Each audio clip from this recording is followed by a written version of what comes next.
Olá, seja muito bem-vindo ao Receita de Sucesso Podcast. Meu nome é José Oliveira e esse é um podcast de mentoria gravado com as pessoas mais bem-sucedidas do país.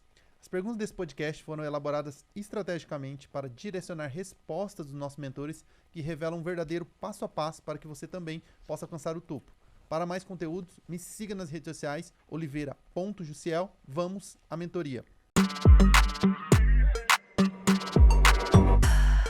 Nossa mentora maravilhosa de hoje é Marcela Zaiden, possui mais de 10 anos de experiência na área de pessoas, atuando em atração, seleção, desenvolvimento, remuneração, gestão de talentos, sucesso e carreira. Esteve à frente de áreas de pessoas dos canais Fox Sports, apoiando em todo o processo de transição com a Disney, e hoje está à frente da área de pessoas de nada mais, nada menos que G4 Educação. Uau, Marcela, sensacional, muito bem-vinda. Bem-vinda! Olha, eu que agradeço demais o convite, até ouvindo o Jussiel abrindo, as pessoas mais bem-sucedidas, olha, me senti até importante. Claro, não é para qualquer um, né, esse Ela é currículo modesta, aqui. modesta. Eu resumi o currículo aqui, porque senão a gente ia ficar meia hora só falando, né? Meu, essa mulher, gente, ela é incrível, ela é incrível. Foda. O pouquinho Ela é que você foda. falar paralisa você. Você fala, cara, minha cabeça explodiu na palestra que eu assisti. Eu acho que vai sair muita coisa boa, que vai ajudar muito vocês aí no processo de recrutamento e seleção, engajamento e tudo que você precisar aí na área de pessoas. O que eu puder ajudar, o que eu puder complementar, como eu puder trazer ideias, sugestões, eu acho que esse é nosso papel. Então, quando vocês, por exemplo, criam um podcast como esse, chamam pessoas com know-how, com muita expertise no que elas trazem, no que elas vivem, no que elas já experimentaram, vocês estão disseminando conhecimento. E eu acho que nada é mais válido hoje para o nosso mundo do que, de alguma forma, a gente disseminar conhecimento. É algo raro, é algo difícil. Acho que a maioria das pessoas tem o pensamento contrário, né? Ah, já que eu sei, eu vou guardar para mim. E muito pelo contrário, vocês estão indo aí na contramão. Já que eu sei, eu vou compartilhar. E todas as vezes que a gente compartilha, a gente está ensinando outra pessoa e, ao mesmo tempo, a gente também está aprendendo. E troca é isso. Então, muito obrigada por estar aqui, por poder compartilhar esse momento, esse conhecimento, ouvir vocês e, de alguma forma, estar refletindo sobre tudo que a gente vai discutir aqui ao longo do podcast. Maravilha. Marcela, me diga de onde veio essa paixão por pessoas, gestão de pessoas. Puder dar uma resumida pra gente como começou essa história, tô curioso. Olha, vamos lá. A história, para variar, não é nada muito comum. Eu queria muito, quando eu tinha ali meus 14, 15 anos, fazer artes cênicas. Aí minha mãe, uma pessoa muito sábia, baiana, bem bruta mesmo, falou para mim, olha só, pobre não pode fazer artes cênicas, filha. Não inventa outra história. Falei, tá bom, mas então vou fazer direito. Ela falou, não, você não vai fazer direito, te conheço, você vai ficar ali pegando causa pequenininha, vai ficar ali na porta de casa. Arrumou, e ela ficava, tudo, ela queria que eu fosse professora de história. E aí eu, lendo Sidney Sheldon, que fala muito sobre psicologia, fala muito sobre vários transtornos, bipolaridade, múltipla personalidade, eu comecei a ficar curiosa sobre a mente humana e falei, cara, vou fazer psicologia. E aí essa ela topou. Depois de muita batalha, eu consegui vencer essa e fui fazer psicologia. E durante toda a faculdade, a gente aprende muito sobre comportamento, sobre mente humana, sobre como que as coisas funcionam, tanto do ponto de vista neurológico, quanto do ponto de vista comportamental, fatos. E quanto mais você começa a observar, quanto mais você começa a olhar o comportamento das pessoas e entender como elas chegam até aquele comportamento, mais instigado você fica. E daí veio muito da minha paixão por pessoas.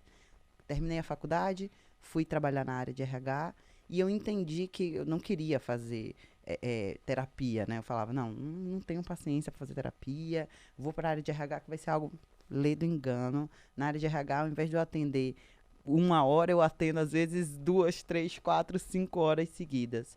E é muito disso, né? Você tá ali se doando para ouvir o outro, para entender a necessidade do outro, para entender o que o outro precisa e como você pode colaborar com a necessidade do outro. E quanto mais você ouve, mais você se apaixona, mais você se encanta. Pessoas é isso.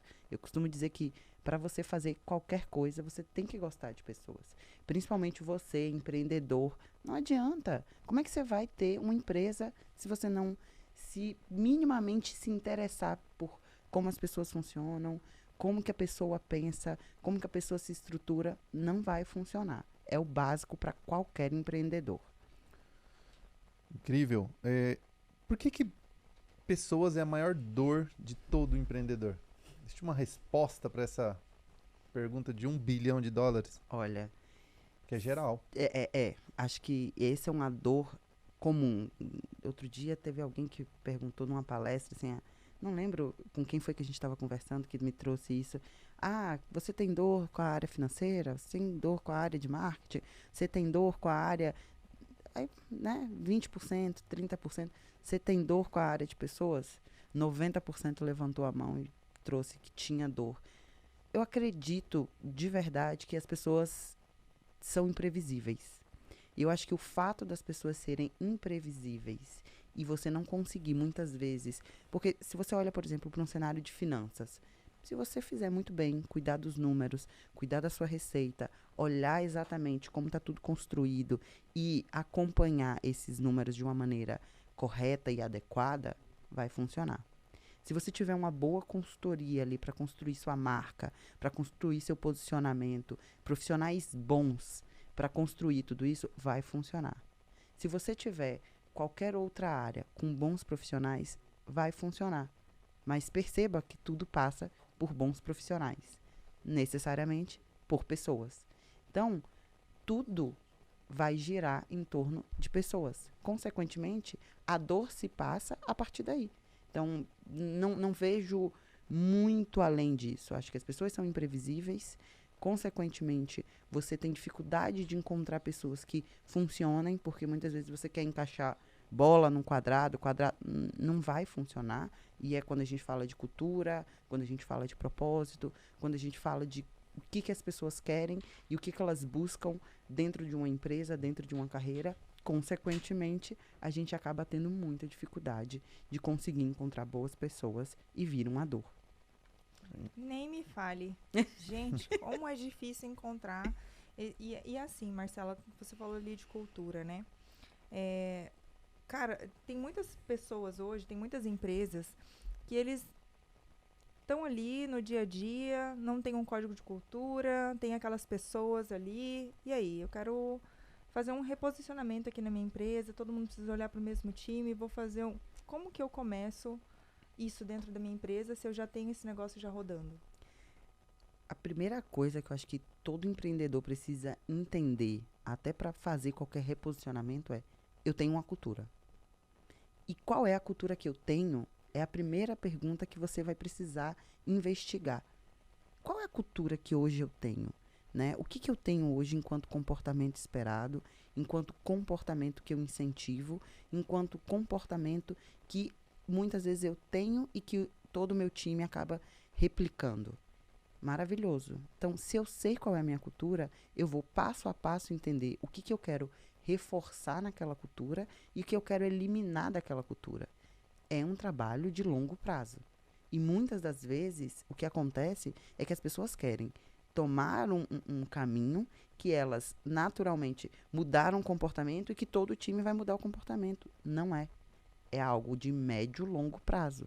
E tem que ter persistência, tem que ter resiliência para entender que eu mudei um comportamento, eu vou ter que continuar com esse comportamento um dia, uma semana, um mês, 2 meses, 1 ano, até todo mundo entender, aquele é o novo comportamento esperado. Aquele é o novo comportamento desejado. E aí sim, elas passarem pelo processo de mudança de comportamento. Tem comportamentos que a gente vai conseguir mudar aos poucos, dessa forma, através de exemplos, através do dia a dia, cobrando, incentivando, e tem comportamentos que não vão ser possíveis de mudança. E essa é a dor, que é a hora que você olha para o seu time e você para e pensa, será que faz sentido essa pessoa estar aqui? Ou não? Será que eu tenho que tirar essa pessoa? Às vezes é uma pessoa que está te acompanhando ali há 2, 3, 4 anos. Como que eu olho para uma pessoa que me acompanhou há tanto tempo e entendo que talvez não faça mais sentido do ponto de vista de comportamento, do ponto de vista daquilo que eu espero para minha empresa? É muito duro fazer essa mudança, passa por muito aspecto complexo com você mesmo, de entender a partir daqui eu não vou mais, ou mesmo o que eu tenho no meu comportamento que eu reforço que eu não sei. Tem muito empreendedor que tem um comportamento que ele não conhece, mas que reforça outros comportamentos no time dele. Ele está ali cobrando. Eu quero que o meu time seja mais organizado, seja mais diligente, mas esse é o mesmo profissional que muitas vezes não tem uma agenda organizada, não consegue cumprir com os próprios compromissos dele. Como é que ele quer uma coisa e faz outra? Ele vai falhar uma vez com compromisso, falhar duas, falhar três. O time vai entender, não, se ele pode faltar às reuniões, por que eu não posso? É algo tolerável. Ponto. Ali você já tem um problema. Porque você está pedindo um comportamento e está agindo de outra forma. Ah, tá bom, eu cumpro com os meus compromissos. Mas eu tenho 2, 3 líderes que não cumprem com esse compromisso. Eu cobro deles, mas eles continuam não cumprindo. Só que, putz, cara, aquele cara é muito bom no que faz. Eu vou demitir ele? Não vou. Eu vou continuar com ele ali, mesmo que ele não cumpra com os compromissos. Por que as outras pessoas vão olhar e vão mudar o comportamento se você continua mantendo líderes que não têm o comportamento esperado, porque trazem o resultado financeiro muitas vezes? Então, todos esses pontos de reflexão levam não só a um autoconhecimento, de você olhar para os seus comportamentos e entender, esses comportamentos aqui meus eu tenho que eliminar ou eu tenho que mudar, e isso é complexo, isso é demorado, dói. Gente, não é fácil fazer mudança de comportamento. É coisa que você tem que, primeiro, saber qual comportamento, entender de onde vem aquele comportamento, começar o processo de mudança daquele comportamento, para depois você olhar para as pessoas ao seu redor e começar a fazer esse mesmo julgamento. Tudo isso é muito complexo porque passa pelo ser humano. E aí a gente volta. Por que dói tanto falar sobre pessoas e lidar como pessoas? Então, é quase que um ciclo, né? Que pode ser virtuoso ou pode ser vicioso. Tudo depende da perspectiva que você vai levar. Existem alguns padrões que você observa assim, numa cultura, quando ela cria um código de cultura, ela fala, olha, geralmente são esses os atributos dentro de uma cultura que faz você ter um ambiente, sei lá, de alta performance. Qual é o conjunto de padrões que você observa que, ó, esses elementos aqui não deveriam. Eu sei que cultura é muito mais, assim, vem do CEO, do fundador, da essência, dos valores, etc. Mas tem alguns padrões que são meio que você observou que ter isso no código de cultura vai fazer você ter uma empresa mais de alta performance mesmo, de resultados? Jussiel, aqui eu acho que a gente tem um primeiro ponto que é o que é alta performance. Porque o que é alta performance para mim ou para a empresa que eu trabalho pode não ser para outras empresas. Então, o que eu entendo? Eu entendo que primeiro você tem que saber o que você julga como alta performance. Dentro das empresas que eu já passei, quando eu olho para alta performance, e aí muito trazendo a minha vivência no G4, o G4 ele é 100% focado em alta performance. E aí, quais são os comportamentos que eu vejo? Um olhar muito cuidadoso para resultados, e aí todo o tempo a gente liga, né, aquilo que é feito com o resultado, uma clareza e uma transparência muito grande nas conversas. Então, a gente trata adulto como adulto. E aí, por conta disso, a gente tem conversas francas, sinceras, transparentes. Porque, sim, um ambiente de alta performance vai o tempo inteiro te levar ao extremo, muitas vezes. E aí, quando te leva ao extremo, é o momento que você precisa ter uma conversa sincera, uma conversa transparente, uma conversa em que você olhe para aquela pessoa que está do seu lado e diga, olha, vamos por o caminho A, vamos pelo caminho B, o caminho C que você está pegando não está bom. Então, a gente está falando de um resultado, um foco no resultado, uma transparência e uma clareza, consistência, né? Então, acho que esse é um terceiro ponto, que todo ambiente de alta performance, e aí, de novo, né, independente do que é alta performance, consistência é algo que tem que ter sempre. Porque não adianta você fazer uma vez, 2 vezes e acreditar que aquilo vai trazer resultado. Consistência é fazer várias vezes o mesmo comportamento ou muitas vezes ter aquele comportamento sendo melhorado, uma evolução daquele comportamento. E comprometimento. Acho que esse é um quarto ponto também que eu não abriria a mão em nenhuma cultura de alta performance. As pessoas precisam estar comprometidas. Como é que você vai encontrar uma alta performance se você tem pessoas que não estão necessariamente acreditando naquele propósito, ou não estão compradas com a empresa, não estão compradas com aquele resultado? Não adianta. Vai falhar. Porque você tem uma pessoa do seu lado que não está dedicando o mesmo 100% que você. Às vezes você está dedicando 150%, aquela pessoa está dedicando 50% e você acha que está tudo indo bem. Mas não. Os teus 150, tem 50 que está compensando 50% da pessoa que está ali do teu lado. Ter esse olhar, ter essa clareza, também vai fazer do teu ambiente que tenha alta performance. Um quinto passo, um quinto comportamento aí que eu diria que é fundamental, mas aí eu já volto, pode ser que funcione para algumas culturas e para outras não, é o olhar para dados. Eu acho que esse é algo mais novo, mais recente, mas que é tão importante quanto você saber dados, seja financeiros ou sejam de pessoas. Muita gente, muitas vezes, não gosta de falar de dados voltados para pessoas, mas não tem nenhum problema. Não é que os dados vão ditar o comportamento das pessoas, mas os dados vão te dizer qual caminho que aquelas pessoas estão indo. E aí é com base nisso que você vai trabalhar e você vai ter consistência para avaliar qual o melhor caminho e o melhor direcionamento, sempre pautado em fatos e dados. Esses 5 pontos, para mim, fazem diferença na alta performance. Incrível. Oh, esse foi 5 pilares aí, 5 pilares para criar uma cultura de alta performance. Então, passo a passo, do jeito que eu gosto. Agora eu vou dar um passo atrás, lá atrás, que a gente já teve essa dor. Então, tem empresas grandes que também talvez tenham essa dor. Vou começar da base.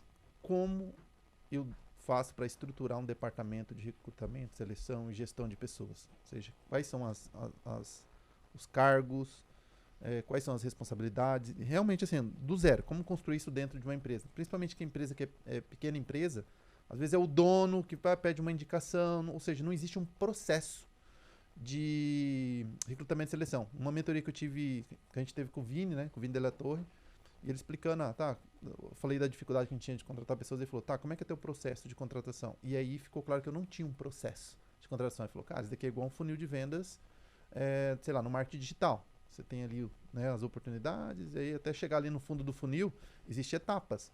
Então, você vai criar todas essas camadas para chegar ali, talvez tirar 1, 2, 3, 5 pessoas. E aí a gente entendeu, e olha já que a nossa operação estava bem madura, né? Eu, pelo menos, eu achava que estava, e a gente não tinha um departamento estruturado de recrutamento e seleção. Então, eu queria entender como estruturar um departamento de recrutamento e seleção. Boa. Primeiro passo é você entender quais são as suas dores do ponto de vista de recursos humanos. E eu acho que uma dor muito comum é, de fato, recrutamento e seleção. A partir do momento que você entende que você tem dificuldade de construir uma área de recrutamento e seleção, a primeira coisa é buscar um profissional que vai te apoiar e que vai entender da sua necessidade. Então, você precisa ter previsibilidade. Os dados entram aqui. Quantas pessoas eu quero... Acho que a gente já teve, inclusive, essa conversa. Eu lembro de eu perguntar para vocês, quantas pessoas vocês pretendem contratar durante esse ano? Isso é importante até para você mensurar. Qual o tamanho da sua dor? Então, você primeiro entende quantas pessoas você vai precisar contratar. É diferente. Eu precisar contratar 5, ou precisar contratar 10, ou precisar contratar 30, é completamente diferente. Depois, você entende qual o teu turnover. Porque você também precisa calcular ali dentro, não só quantas pessoas novas você vai contratar, mas quantas costumam sair, para você ter ideia de mensalmente quantos processos seletivos você vai fazer. Com base nisso, você entende qual o perfil do profissional que você vai buscar. Tem empresas menores que um analista pleno, com conhecimento e com muita vontade e muito comprometimento, vai funcionar.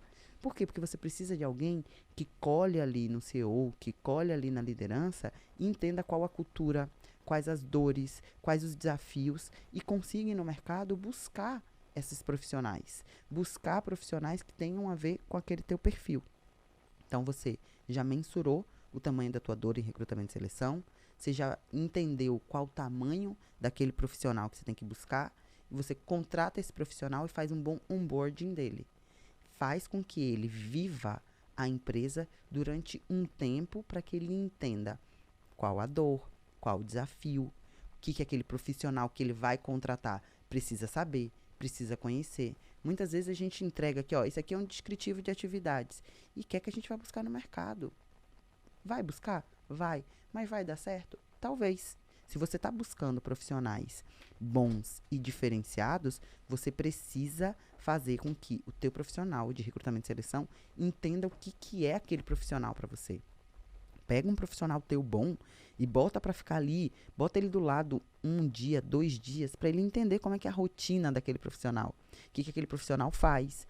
Depois, você vai lá e busca qual o perfil, qual a persona daqueles profissionais. Então, faz o descritivo de atividades, o perfil comportamental, olha para a liderança daquele profissional e entende.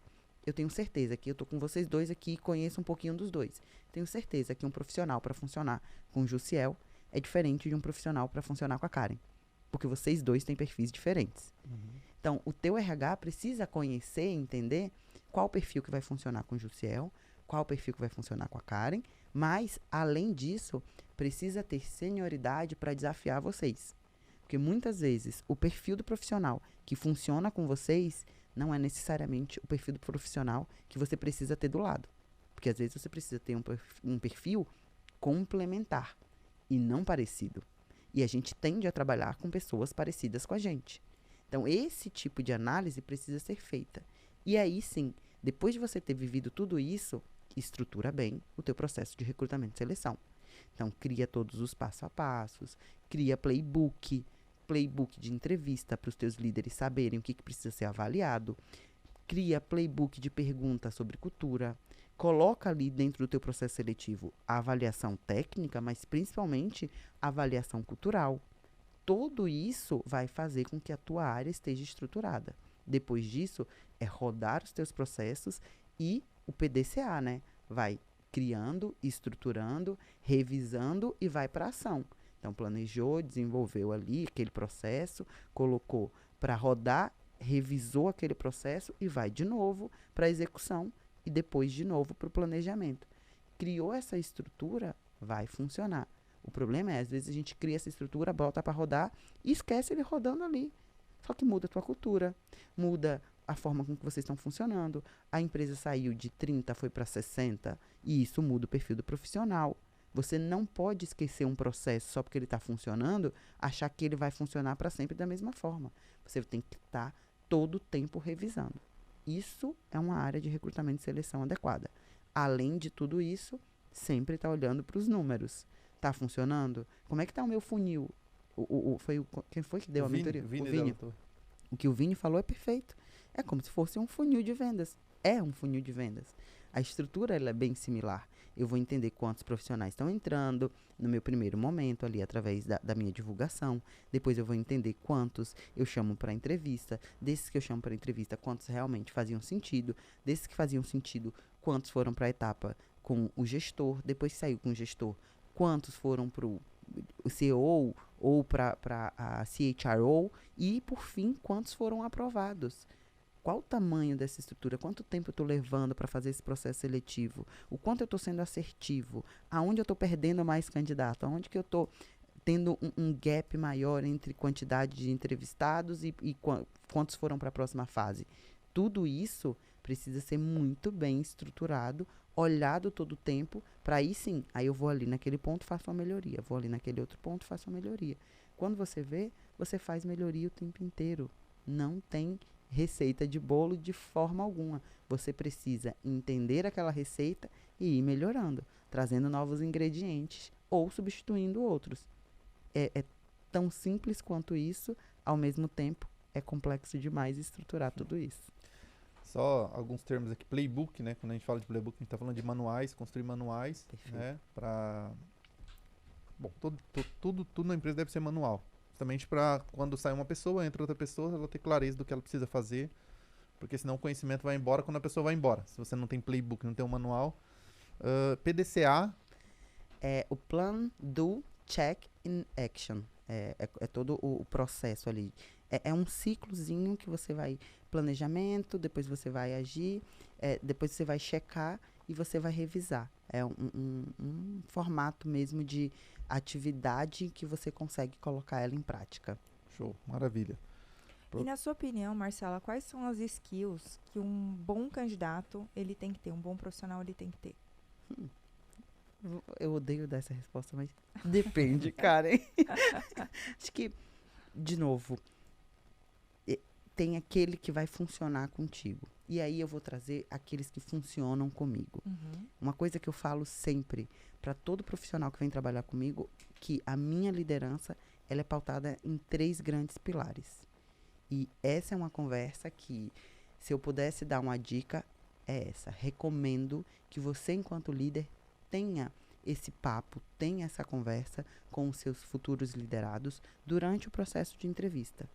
Eu falo isso nas minhas entrevistas. Então, eu falo que a minha liderança ela é pautada nesses 3 pilares e que eu não abro mão deles. Um deles é comprometimento. Se eu sou uma das pessoas que mais me dedico àquilo que faço, como que eu posso aceitar um profissional que não se dedica tanto quanto? É inaceitável para mim. Então, eu preciso que esse profissional se dedique e que esteja ali todo o tempo olhando para o que eu quero, como eu quero e onde eu vou melhorar. O segundo, além do comprometimento, é a confiança. Eu não trabalho com quem eu não confio. Eu não posso trabalhar com uma pessoa que eu tenha que ficar olhando para aquilo que ela me diz e tenha que ficar pensando, será que ela foi sincera? Será que ela realmente fez aquela atividade que eu pedi? Será que ela realmente teve essa dificuldade ou será que ela inventou essa dificuldade só para não me entregar a tarefa? Eu não consigo trabalhar com quem eu não confio. E o terceiro ponto é transparência. E eu realmente acredito que uma coisa sustenta a outra. Não dá para você ter alguém que você não confia que não é transparente contigo. Se você confia, a pessoa vai ser transparente.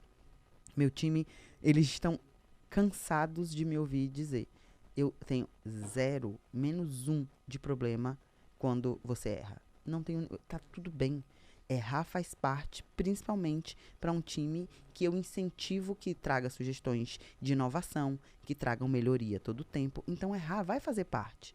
Mas o que eu não aceito é que ele não aponte para mim quando errou. Eu quero que ele me traga o erro. Ele levante a mão e diga, errei aqui. Eu não aceito, eu falo, se você me trouxer aonde foi o teu erro, e se você me disser que você errou, não é teu erro. Deixa de ser seu e passa a ser nosso, porque eu sou tua líder. Então, o erro aqui, quando você compartilha ele comigo, é responsabilidade minha também. Mas, se você esconde o erro e outra pessoa me conta o seu erro, aí ele deixa de ser nosso, passa a ser seu. Porque você teve a oportunidade de me contar sobre o seu erro e você escolheu me esconder o seu erro. Isso, para mim, é inaceitável. Esses são os meus 3 pilares. Esses são 3 skills que eu não abro mão em nenhum profissional que eu contrato. Mas, outra vez, essa é a Marcela Zaiden, a forma com que ela funciona. Acho que esse é o desafio, Karen e Jussiel. Vocês pararem e refletirem que eu não abro mão em um profissional que vai trabalhar comigo. Perfeito. Trazer isso já na entrevista, porque se a pessoa tiver algum contraponto ali, alguma oposição sobre aquilo que foi falado, ela já vai espirrar. Já fica ali. E ainda mais eu que falo manso, sou pouco braba, já desiste ali na hora. Economiza tempo, né? De tempo, todo mundo. Dinheiro. De todo mundo. Não tem nada que a gente... Normalmente as pessoas falam, é difícil mensurar retorno de investimento na área de pessoas. Um dos processos mais fáceis de você mensurar retorno de investimento é o processo de recrutamento e seleção. É só você pegar e entender qual o custo desse projeto que esse profissional iria tocar. Qual o custo de eu não ter esse projeto por mês. Qual o custo do tempo de rampagem daquele profissional. Por fim, qual o custo de um processo de recrutamento e seleção. E é um processo caro. Você gasta com LinkedIn, você gasta muitas vezes com consultoria de recrutamento e seleção, você gasta tempo da tua equipe entrevistando. Calcula a hora. Qual a hora de um recrutador teu fazendo entrevista? E aí, se você acerta o profissional, olha o que você vai ter de vantagem. Você vai entregar o projeto mais rápido, você vai entregar um projeto com menos retrabalho, você vai fazer tudo isso muito mais fácil. Agora, se você tem um profissional que desiste porque um processo seletivo não foi bem feito, entra tudo no custo de novo.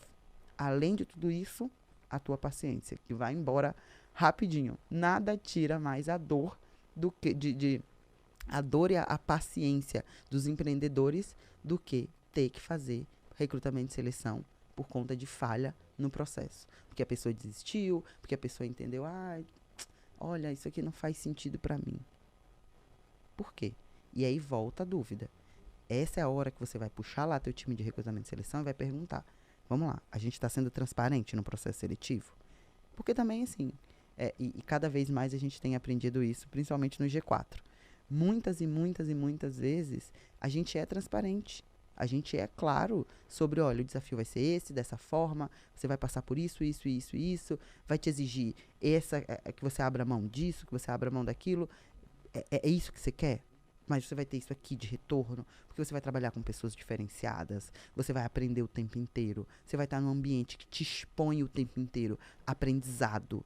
É o que você quer? Coloca na balança e pensa. Em alguns processos seletivos, a gente chega a pedir para a pessoa voltar, refletir e dizer, realmente é isso que eu quero. Para vocês terem ideia do quanto a gente insiste que o candidato tenha responsabilidade sobre o processo seletivo.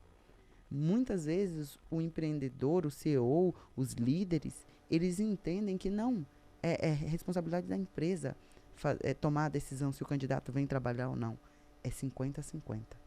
É responsabilidade da empresa, mas também é responsabilidade daquele candidato. Você, enquanto empresa, precisa o quê? Apresentar para o candidato toda a sua realidade, com transparência, com respeito, com honestidade. Falar, olha, aqui você vai ter que trabalhar dessa forma, com essas entregas, sendo medido por isso, dessa forma. Você apresentou tudo isso? Essa aqui é a nossa cultura. Esse aqui é o nosso propósito, é isso aqui que a gente busca. Depois que você apresenta tudo isso, o candidato tem que parar e refletir se faz sentido para ele fazer parte daquilo. Porque pode não fazer sentido para ele e tá tudo bem. Então, candidatos, por favor, se você entende que não faz sentido para você, não siga. Não. Muitas vezes você sai de um emprego que está funcionando, não, porque eu quero arriscar. Faz sentido arriscar? Reflete, conversa com as pessoas ao seu redor. Olha, eu estou pensando em trabalhar em uma empresa que funciona dessa forma. O que você acha?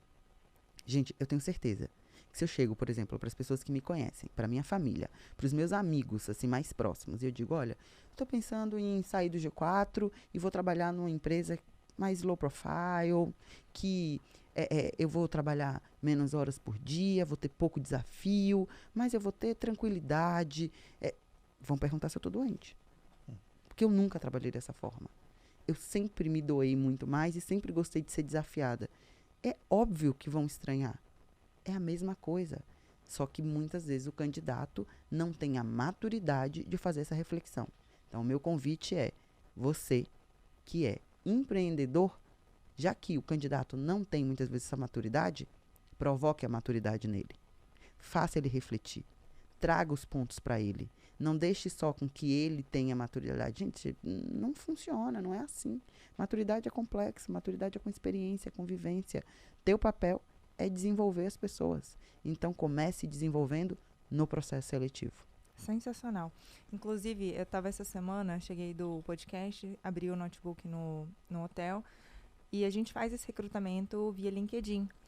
E eu mando o fit cultural, o teste lógico, e eu gosto de também deixar já pedido a análise comportamental, porque se fizer sentido para mim no fit lógico e no teste cultural, no fit cultural e no teste lógico, aí eu solicito a leitura do perfil comportamental para daí seguir para um bate-papo. E foi bem interessante porque um candidato, perfilzaço, assim, bem legal, assim, da área que a gente estava namorando, me mandou assim, tenho interesse na vaga. Aí eu mandei pra ele, falei, oi fulano, tudo bem? Vou te enviar isso, isso e isso. Tudo bem pra você? Ele falou, Karen, com todo respeito aos testes da empresa, eu sei que eu vou passar. Olha só, desse jeito. Aí eu falei, fulano, eu entendo, né, que você tem um bom currículo, mas aqui a gente não tá olhando só isso. A gente quer saber se realmente você tem fit com a nossa cultura. Eu quero saber quem que você é. Pra gente fazer essa parceria, tem que acontecer esse processo. Eu não negocio isso. E ele não me respondeu mais. Então, assim, eu acho que processos, né? Isso daqui é um processo dentro da minha empresa, não vou negociar. Né? A gente não pode ceder. Porque senão muitas vezes você fala assim, poxa, o cara tem tudo pra dar certo. Aí, será?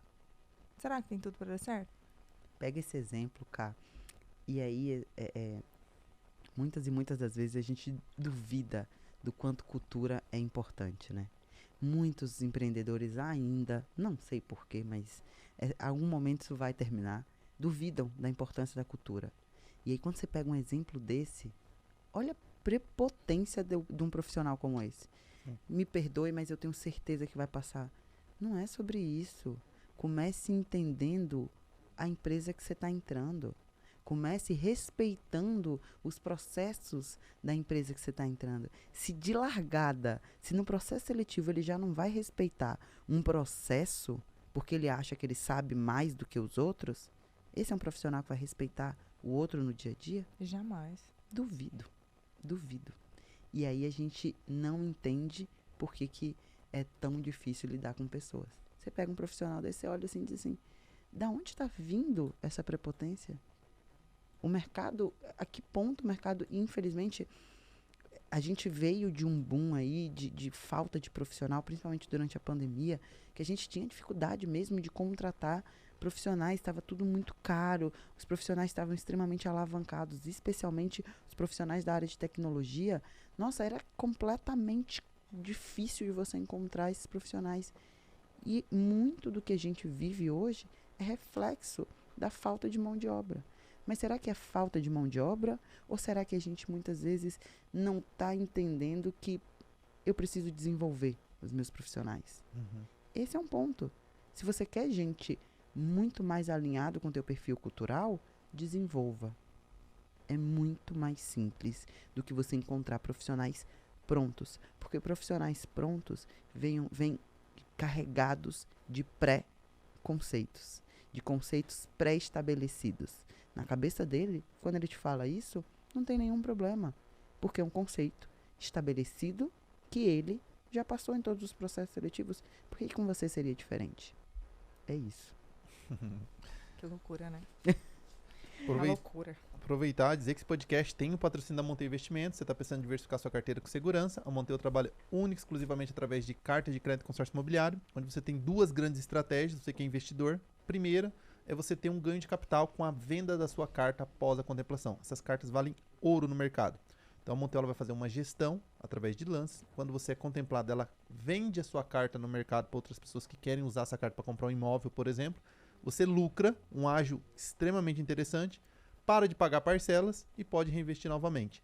Ou você pode optar por usar essa carta de crédito para investir em imóveis, aplicando o conceito da autoquitação, tão disseminado por Robert Kiyosaki, autor do best-seller Pai Rico, Pai Pobre, onde ele explica que você compra esse imóvel, aluga, com o valor do aluguel, você vai pagar o valor da parcela do seu investimento em consórcio, e na verdade você está construindo patrimônio sem precisar descapitalizar ou descapitalizando só até o momento da contemplação, fazendo terceiros pagar pelo seu patrimônio, que vai te gerar aí no futuro uma renda passiva e vitalícia. Então chama o pessoal da Monteiro, diz que eu vi no Receita de Sucesso Podcast, que você vai ter acesso a uma consultoria gratuita e personalizada. Seguindo aqui com a Marcela. Marcela, eu queria... Tá, uma coisa não ficou claro para mim. Quais são as pessoas que são necessárias eu ter num departamento de recrutamento e seleção? Porque quais são as fases do funil? Prospecção, então eu preciso ter alguém só para prospectar? Tem a fase da entrevista, eu tenho que ter outra pessoa para entrevistar ou não? Quem prospecta também pode fazer entrevista. Quem que vai fazer a avaliação de comportamento? Não, aí já é uma outra pessoa. Quem que vai cuidar do processo de onboard? Então assim, eu queria entender quais são essas camadas e quais são os responsáveis e quais as skills que cada profissional como esse tem que ter. Vamos lá. Primeiro, vamos voltar lá para aquele primeiro passo, que é quantas pessoas eu vou contratar. Certo. Se eu vou contratar, e aí vamos trazer aqui como visão que eu vou contratar daqui até dezembro 30 profissionais. Tá. A gente está em julho, a gente está falando aí mais ou menos de 5 vagas por mês. Tá. Mais o turnover, digamos que saiam 2 a cada mês, a gente está falando de 7 vagas por mês. 7 vagas por mês, eu te recomendo ter um profissional de recrutamento e seleção. Se eu olho, por exemplo, para a minha vida hoje, meu momento, cada recruiter nossa trabalha ali entre 7 e 8 vagas por mês. Então, acredito que esse aqui é um bom número. Esse é um profissional para recrutar, selecionar... Ele só vai fazer o primeiro filtro, Mar? Não. você pode, por exemplo, tem muita empresa que contrata o sourcing. O sourcing é exatamente o profissional que vai buscar e fazer o mapeamento de mercado e entregar para o recrutador. Se a gente está falando de 7 vagas, eu não vejo necessidade de você ter um sourcing. Se você está falando, por exemplo, de 30, 35 vagas, vou trazer de novo a minha estrutura. Hoje eu trabalho ali de 30 a 35 vagas por mês. Eu tenho 4 recrutadoras full olhando para isso. Estou ali lutando, brigando arduamente para conseguir contratar um sourcing, exatamente para facilitar a vida das meninas. Por quê? Porque esse sourcing vem para quê? Para buscar fazer o primeiro telefone, né? Vou ligar o primeiro call ali, dizer, oi, tudo bem, trabalho no G4, olha, o meu modelo de trabalho é esse, eu trabalho dessa forma, eu funciono desse formato, tanto tempo, essa aqui é a nossa cultura. Você tem interesse de participar do processo seletivo? E aí passa para a recrutadora. Mas, se a gente está falando de 5 a 7 vagas, esse profissional pode ser o mesmo, que vai fazer esse mapeamento do mercado e que vai fazer as entrevistas para esses profissionais. Tá. É importante você ter prioridade. Tenho 7 vagas. Quais são as minhas prioritárias? Sempre trabalhar com prioridade é algo recomendado. Porque se a pessoa está ali fazendo 7 vagas ao mesmo tempo, o risco dela se perder é muito maior. Mas se ela tem um mês para fechar aquelas 7 vagas, ela vai olhar quais são as vagas mais complexas, mais prioritárias e vai ali trabalhando por prioridade. Esse profissional, ele é capaz de mapear o mercado, fazer o primeiro call e fazer a primeira entrevista. Mapear mercado, você fala é o quê? É fazer essa busca. Em quais canais estão as pessoas que eu quero contratar? Exatamente. Seja no LinkedIn, seja numa feira, seja seja no que for. O que for, tá. Eu vou buscar no mercado. Ele prospecta, ele traz para dentro. É o nosso SDR. SDR. É um SDR para recrutamento e seleção. Tá. Ele vai olhar, por exemplo, no LinkedIn. Uma coisa bacana, por exemplo, para você deixar aí anotado. Quais são as empresas que eu gostaria de buscar profissionais? Quais são as empresas que têm ou pessoas que têm o perfil parecido com o meu ou que têm cultura similar com a minha, que eu poderia buscar pessoas no mercado? Então, tem dentro do LinkedIn já a ferramenta que você coloca o cargo da pessoa e que você coloca a empresa da pessoa. Uhum. E aí vem ali toda a listagem de profissionais com aquele cargo naquelas empresas. Isso é um mapeamento de mercado. É o que a gente chama de hunting, que é de fato você, principalmente para vagas estratégicas, o hunting ele é necessário. Por quê? Porque você abre a vaga, muitas vezes os profissionais que vão se candidatar de forma que parte dele não são os profissionais que você de fato tiraria do mercado. Porque profissional bom está empregado. Esse é o ponto. Uhum. A não ser que tem muito profissional bom que nesses últimos tempos, vou tirar um sabático, vou respirar um pouquinho. Isso acontece. Mas de maneira, olha, estava muito estressado dentro dessa empresa que eu estava trabalhando, eu não estava me identificando com a cultura, estou buscando o mercado, saí porque eu não estava me identificando. Isso também acontece. Mas, via de regra, profissional bom está empregado. Ponto. E por isso o mapeamento de mercado é tão importante. Quais são as empresas, quais são os tipos de profissionais, onde eles estão, quanto eles estão ganhando. Isso é um mapeamento de mercado. Tem muita consultoria, por exemplo, que você paga só para ela te entregar um mapeamento de mercado com o nome dos profissionais que você deseja. Depois que você fez esse mapeamento, você marca o primeiro papo. Oi, tudo bem? Olha, queria só entender, deixa eu te contar um pouquinho de como que a gente trabalha, qual é a nossa cultura, se faz sentido para você. Fazendo sentido, você vai para a entrevista. Isso tudo, de 5 a 7 vagas por mês, um profissional dá conta. Agora, o que pode ser que vale a pena você contratar um outro profissional, e aí é um profissional mais voltado para desenvolvimento e cultura? É para fazer a parte de onboarding. Ele não vai fazer só o onboarding. Ele vai olhar para todos os rituais de cultura que são importantes. Ele vai olhar, por exemplo, para como que eu recebo aquela pessoa, como que eu acompanho aquela pessoa nos primeiros 3 meses, como que aquela pessoa está se sentindo, como ela foi bem recebida, se não foi bem recebida, se tinha lugar para ela sentar, se tinha material de trabalho para ela, se o time sabia que ela ia chegar, se o gestor dela está fazendo as reuniões individuais, que são as one-on-ones, ou não estão. Todo um acompanhamento, porque a gente muitas vezes bate no recrutamento e seleção. Só que a gente esquece que não é só você recrutar, você tem que reter. Você tem que olhar para a retenção dos teus profissionais. Então, você teria um profissional recrutando e um outro olhando para a retenção de quem está ali dentro. Esses dois profissionais fazem parte de um processo importante dentro da área de pessoas. Então, eu recomendaria esses dois profissionais. E qual as skills para esses profissionais? Quando eu olho para um profissional de recrutamento e seleção, ele tem que conhecer de negócio.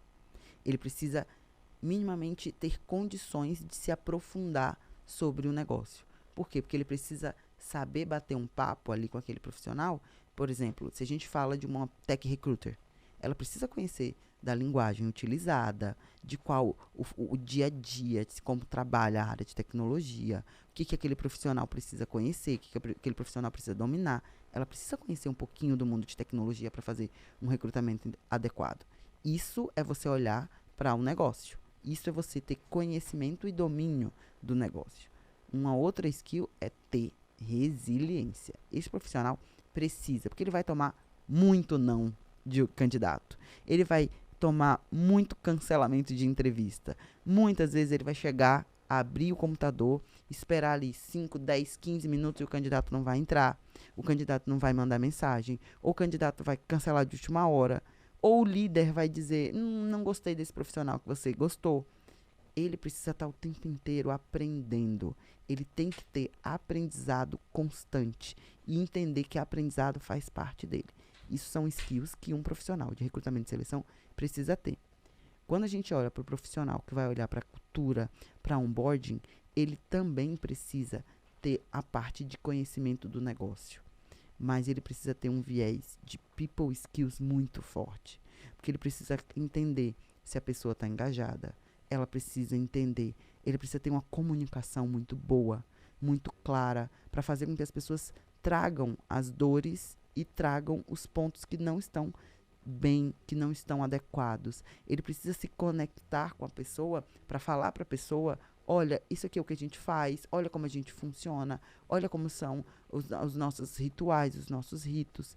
Esse é um profissional que precisa ter people skills muito, muito, muito aguçadas e precisa estar olhando o tempo inteiro e entendendo sobre pessoas. Não adianta. Ele é um profissional que vai estar conectado com os times. Que legal. Na parte de recrutamento e seleção, então, não necessariamente precisa ser uma pessoa formada em especialização de RH. Eu costumo falar, quando eu olho para o meu time, só para vocês terem ideia, eu tenho pedagogo, eu tenho economista, tenho uma bióloga, um administrador de empresa, tem psicólogo também, tem mais formação diferente. Para entender de pessoas e para se conectar com pessoas, não é a faculdade que você faz, é o quanto você está aberto e disposto. Esse é o ponto. E você só aprende vivendo. Não adianta, não é porque eu fiz psicologia que eu vou ter mais abertura. Óbvio que se uma pessoa deseja fazer psicologia, ela precisa se interessar por pessoas. Mas não necessariamente ela vai se conectar tão bem com pessoas. Porque vai passar pelo perfil dela, pelo aquilo que ela preza. Eu tenho economistas dentro do time que tem um olhar para pessoas incrível. Ele fez economia. Ele senta comigo e ele fala de dados como ninguém. É maravilhoso. Mas ele também senta comigo e me traz. Olha, essa pessoa aqui não está tão bem. Sinto que essa pessoa aqui não está tão engajada. Olha, por conta desse fato, desse fato, desse fato. É tudo o ambiente que ela está exposto e aquilo que ela se abriu para aprender. Não é só a formação. Legal. Show, né? Então, vamos lá. Para uma empresa que precisa de muitas vagas, existe o sourcing, é isso? Sim. É assim que se fala? Isso Perfeito. aí, o sourcing. Que ele vai fazer, então, essa primeira ligação para fazer o primeiro contato, explicar um pouquinho do dia a dia, saber se esse profissional ele tem interesse em se candidatar à vaga. Primeiro ele faz um mapeamento de mercado. Aí Isso. depois ele faz esse trabalho Exato. de prospecção. De mapeamento. E depois ele direciona isso para um profissional de recrutamento e aí ele Aí ele começa a reforça fazer. novamente sobre a vivência ali do dia a dia da empresa, fazendo sentido, ele leva isso para uma entrevista. Isso. Perfeito. E aí depois, ele sendo aprovado, daí existem vários processos, né, que daí dentro da entrevista, aí ele passa para o profissional que vai fazer o onboarding dessa pessoa dentro da empresa. Isso. Entendi. Perfeito. Perfeito. Show. E quando funciona terceirizar um departamento de RH? Empresas pequenas fazem isso, né? Fazem. Quando com marketing é a mesma coisa. O Denner vai estar aqui, a pergunta é muito parecida. Fala, quando eu devo ter um departamento de marketing, quando eu devo terceirizar uma empresa, né? Seja de marketing, seja de RH. Então a pergunta é essa mesmo. Jussiel, o que eu vejo, tá? Muitas vezes a gente não tem opção. A gente precisa, sim, contratar uma empresa terceira para fazer o processo. Seja porque eu não tenho um volume muito alto, seja porque eu prefiro, por exemplo, tem gente que tem profissionais, e até mesmo pegando o exemplo de vocês. O profissional que trabalha dentro da Monteu Investimento é um profissional diferenciado. Vocês buscam profissionais diferenciados. A gente já conversou várias vezes sobre isso. Por quê? Porque tem que ter uma responsabilidade muito grande, porque está mexendo com investimento financeiro. Está mexendo no órgão do ser humano que mais dói, o bolso. Então, minimamente, eu tenho certeza que vocês prezam por candidatos bons.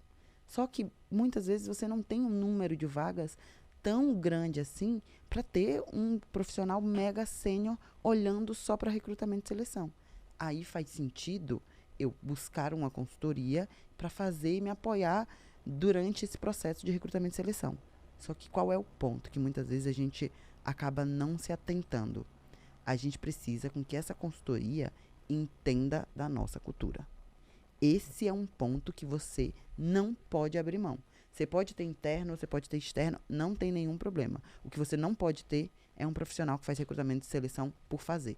Ele precisa fazer com respeito à sua cultura e com cuidado para manter a sua cultura.